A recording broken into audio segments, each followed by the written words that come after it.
సునందా, కూరగాయలు ఇగో. వచ్చారా? ఏంటి అంత తక్కువ తెచ్చారేంటి? ఏంటి తక్కువ? వీటికి 200 అయింది. 200? మన చిన్నప్పుడు రోజులు అనుకుంటున్నాం ఏంటే? అప్పుడు ఏంటి, 50 రూపాయలు సంతకు పట్టుకెళ్తే సంచి నిండా కూరగాయలు వచ్చి అవి వారం అంతా సరిపోయి. నిజమేనండి. ఆ రోజుల్లో ఆ రోజుల్లో ఏంటి చెప్పు. కొనడం కూడా తక్కువేనండి. మా చిన్నప్పుడు మిరప తోటలు వేసేవారు కదా! ఆ మిరప తోటల మధ్యలో కొన్ని వంగ మొక్కలు, టమాటా మొక్కలు, ఓ రెండో మూడో చిక్కుడు పాదులు, 2, 3 ఆనప పెట్టేవారు. రైతులందరూ వాళ్ళ పొలాల్లో ఇలా పండించుకోవడం వల్ల వాళ్ళకే కాకుండా వాళ్ళ చుట్టుపక్కల ఉన్న వాళ్ళకి కూడా కూరగాయలు ఇచ్చేవారు. అంతేకాకుండా పొలాల్లో పనిచేసే కూలీలు కూడా వాళ్ళకి సరిపడా తెచ్చుకునేవాళ్ళు. కొంతమందైతే ఆకుకూరలు కూడా ఏసేవారండి. కొత్తిమీర అంటారా, ఇంకా ప్రతి ఒక్కళ్ళు ఏదో చిన్న ముక్కలో కొన్ని ధనియాలేసేవారు. కొత్తిమీర అయిపోయేది. ఇంకా కరివేపాకు అంటారా, ఒక్కో వీధిలో 4 ఇళ్ళ దగ్గర కరివేపాకు చెట్లుండేవి. ఆ కరివేపాకు మొత్తం అందరికి సరిపోయేది. ఆ అవునవును. మా చిన్నప్పుడు కూడా మా ఇంట్లో పప్పు వండినా, ఉప్మా వండినా మా బాపగారి ఇంటికెళ్ళి కరివేపాకు తెమ్మనేది మా అమ్మ. ఆ రోజుల్లో పిల్లలకి ఇదో పెద్ద పని. ఒక్కోసారి ఇష్టం ఉన్నప్పుడు బాగానే వెళ్ళేవాళ్ళం.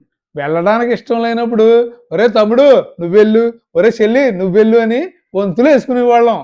ఇప్పుడా, నువ్వు కరివేపాకు తెమ్మంటే రైతు బజార్కి వెళ్ళి కరివేపాకు తేవలసి వస్తుంది. ఏదైనా ఆ రోజులే వేరబ్బా. ఉండు, దోమలు వచ్చేస్తాయి, తలుపులు వేసేస్తాను.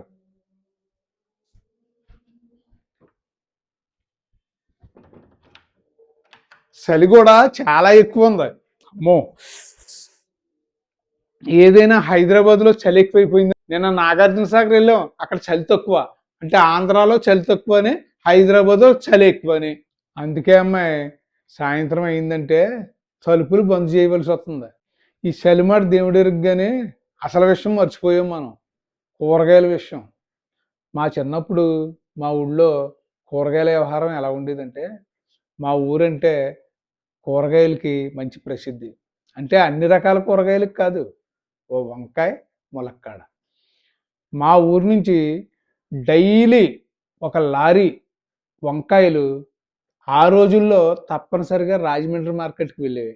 అదేవిధంగా ములక్కాడలు. మా ఏరియాలో వంకాయ ములక్కాడ ఉన్నంత రుచి మా ఇందుకూరుపేట వంకాయలకి, ములక్కాళ్ళకి అంత డిమాండ్ ఉంది. అందుచేత వంకాయలకి, ములక్కాళ్ళకి లోటు ఉండేది కాదు. అదేవిధంగా మరి వంగ తోటలలో తప్పనిసరిగా టమాటా మొక్కలని, నెక్స్ట్ ఆకుకూరలు, అదేటి తోటకూర, మెంతికూర, ఇవన్నీ కూడా వేసేవారు. వీటితో పాటు మా ఏరియాలో మామిడి తోటలు కూడా ఎక్కువే. మామిడికాయలు వచ్చే సీజన్లో తప్పనిసరిగా మామిడి పిండి నుంచి పండు అయ్యే వరకు మామిడికాయని పప్పులో, కూరల్లో, తప్పనిసరిగా పప్పు మామిడికాయ సూపర్. అన్ని రకాల కూరల్లో కూడా మామిడికాయని చాలా ఎక్కువగా వాడేవారు. ఇవ కొనేవి కాదు, అందరికీ తోటలు ఉన్నాయి. ఆ తోటల్లోంచి 2 కాయలు తెచ్చుకుని వండుకునేవారు. మా ఇందుకూరుపేట ఏరియాలో చింత చెట్లు కూడా ఎక్కువే. అందుచేత వేసవకాలం వచ్చిందంటే చాలు, చింత చిగురుని అన్ని కూరల్లో వాడేవారు. పచ్చి చింత చిగురు వాడటమే కాదు, ఆ సీజన్లో దొరికినప్పుడు చింతకూర పోగు చేసుకుని శుభ్రంగా ఎండలో ఎండబెట్టుకుని ఆ ఎండిన చింత చిగురుని డబ్బాల్లో నిల్వ ఉంచుకుని మిగతా రోజుల్లో అంటే వర్షాకాలంలో కూడా ఆ కూరల్లో వాడేవారు. జీడి మామిడి చెట్లు కూడా ఎక్కువే. అందుచేత ఆ సీజన్లో జీడిపిక్కలు పచ్చికూర, పచ్చి జీడిపిక్కల కూర వండుకుని తింటే అబ్బబ్బా వండర్ఫుల్ అమ్మాయి. అవునండి. జీడిపప్పు అంటే మాకు పచ్చి జీడిపప్పు గురించి తెలీదు. మామూలుగా కొట్ల మీద అమ్మేవారు కదా! అదే నానబెట్టుకొని ఒక గంట ముందు కూర వండుకునేటప్పుడు వేసేవారు. మన పెళ్ళైన కొత్తలో అత్తయ్య గారు వండే పచ్చి జీడిపప్పు కూరంటే నాకు చాలా చాలా ఇష్టంగా ఉండేది. ఇందుకూరుపేటలో పచ్చి జీడిపప్పు ఎలాగో, అలాగే మా దేవపట్నంలో కూడా మష్రూమ్స్. అప్పుడు పుట్టకొక్కులు అనేవాళ్ళమండి. అవైతే వర్షాలొచ్చినప్పుడు రైతులెళ్ళి పుట్టల దగ్గరికెళ్ళి మష్రూమ్స్ తెచ్చి వాళ్ళు తినడమే కాకుండా చుట్టుపక్కలోళ్ళకి కూడా పంచిపెట్టేవారు. మరి బిందెలతో తెచ్చేసేవారు. మా బాబాయ్ వాళ్ళు గూడా వ్యవసాయం చేసేటప్పుడెళ్ళి పెద్ద పెద్ద బిందెలతో తెస్తే, ఇంక పిల్లలు చక్కగా కూర వండేటప్పుడే పప్పుల్లో యేసుకొని సాయంత్రం తినేవాళ్ళం. ఏంటండి బిందెలంటే ఆశ్చర్యపోతున్నారా? మరి ఇప్పుడులాగా అప్పుడు ప్లాస్టిక్ క్యాన్‌లు అయి ఉండేవి కాదు కదండీ.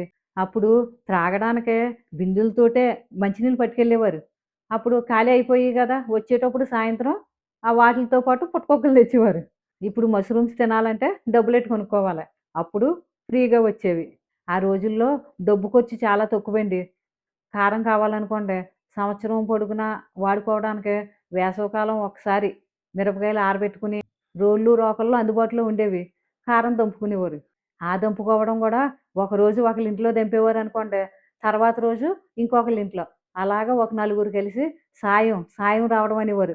అలా వచ్చి చేసుకునేవారు ఏ పనులైనా. ఇంకా చింతపండు విషయానికొస్తే మాది దేవుపట్నం ఏజెన్సీ గదా! అక్కడ చింత చెట్లెక్కువ. అలాగే సంవత్సరానికోసారి చింతపండు కొనుక్కొని, అది శుభ్రం చేసుకొని, ఉప్పేసుకొని, కుండలు కొనుక్కొని, ఆ కుండల్లో భద్రం చేసేవారు. అలా నిల్వ చేసిన ఆ చింతపండు రుచే వేరండి. ఇప్పుడు ఈ చింతపండులో అసలు రుచే ఉండడం లేదు. అబ్బా! అన్నీ నాతోటే చెప్పిచ్చేస్తున్నారు. మీరు చెప్పండి? నేను చెప్తాను. మా చిన్నప్పుడు బోలెడు అనుభవాలున్నాయి. మరి ముంజికాయలు.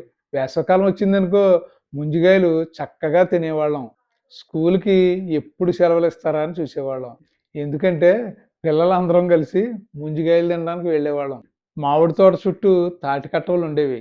అక్కడికి వెళ్ళి మన తోటలో పనిచేసే పనివాడితోని శుభ్రంగా ముంజికాయలు కొట్టించుకొని హ్యాపీగా కడుపు నిండా తినేసేవాళ్ళం.